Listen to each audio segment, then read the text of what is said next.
Did you ever think that a free audio plugin would save the day? I sure didn't, but today I'm going to tell you about just that. What's happening, podcasters? I'm Bryan Ensminger. This is 1000 Podcasters, and I want to see you be successful with your podcast.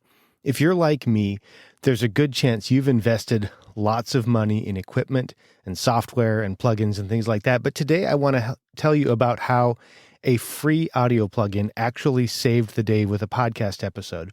I was working on an episode for a client show. It's not one that I have permission to talk to you about, so I'm not going to be able to share the show or the episode or anything like that. But in this particular episode, the guest, I'm not exactly sure what was going on, but based on what I heard, I'll just share with you what I thought I was hearing. It sounded like this person was probably using a handheld mic, maybe something like a Shure SM58, something like that, and holding it super close to their mouth, like basically just eating it. It sounded like there might have been a foam windscreen on there. I heard some mic rustling, some things like that. But it also sounded like they might have been running it through some additional processing, maybe a DBX 286 or something like that, because I thought I heard maybe some compression artifacts. And I also thought that maybe they had applied some kind of equalization to it before it ever got to the host who was actually recording the show on Zoom.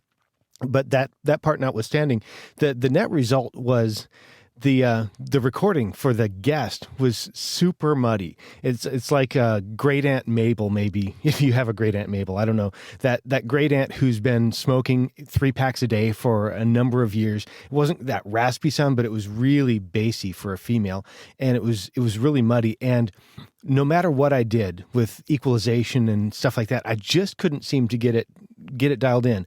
I was working in Hindenburg. I tried some of the presets there. I have the Sheps Omni channel that I was working with and a couple of other equalization tools. I tried just about everything I could think of, and I just couldn't seem to get it dialed in. It was either muddy or it was thin. It was either brittle on the top or it was just missing something up there. I just couldn't seem to get it.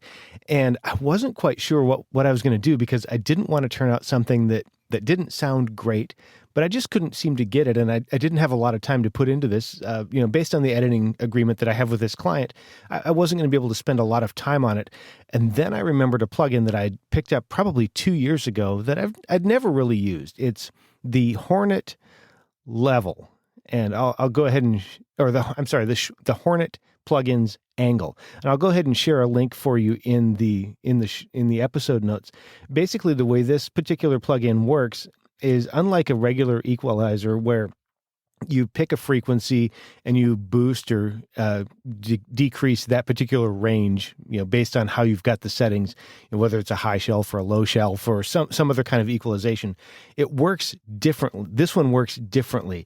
It's got a pivot point at about 650 hertz, which is kind of right in the middle of that mid-range area of the voice.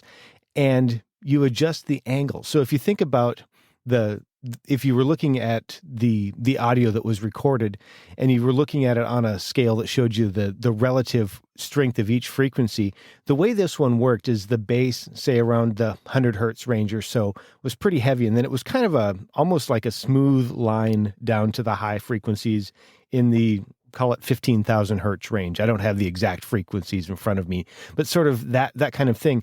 And by adding this angle plugin, the HoRNet Angle plugin, what I was able to do was shift that.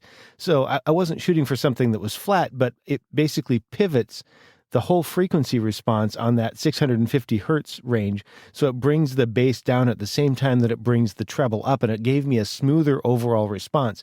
By adding this particular plugin, I was able to save what I thought I wasn't going to be able to fix, because I took that and kind of leveled the frequency bands a little bit. I didn't try and make it super flat, but I just brought that bass down a little bit and brought the treble up a little bit. And then by applying the additional EQs, then I was able to focus on the particular frequencies that I wanted to fix. This is how a free plugin that I picked up 2 years ago that I'd almost never used really ended up saving the day. And I'm wondering if, first off, you might want to consider picking up this plugin. It literally costs $0. It's totally free. I have no idea why they offer it for free, but it's free. And then I'm also wondering if you have a story of how a free or low-cost plugin maybe saved a production for you as well. I'd love to be able to share that story. Send an email to bryan@toptieraudio.com. I'd be glad to help you get that out, because even though there are some great plugins out there that cost a lot of money, things like the Isotope Suite or the Sheps Omnichannel, excellent plugin, a lot of stuff out there. I've spent a lot of money. You probably have too. There are also some gems out there that are free or really low cost, and I don't want us to miss those because we've never heard about them. If you've found this valuable, if you've found this to be useful, I'd encourage you to consider coming back. Register or subscribe to the show at 1000podcasters.com. Get it delivered for free into your email inbox or into your favorite podcast app so that you don't ever miss any episodes of this show. And then also, I'd love to hear from you.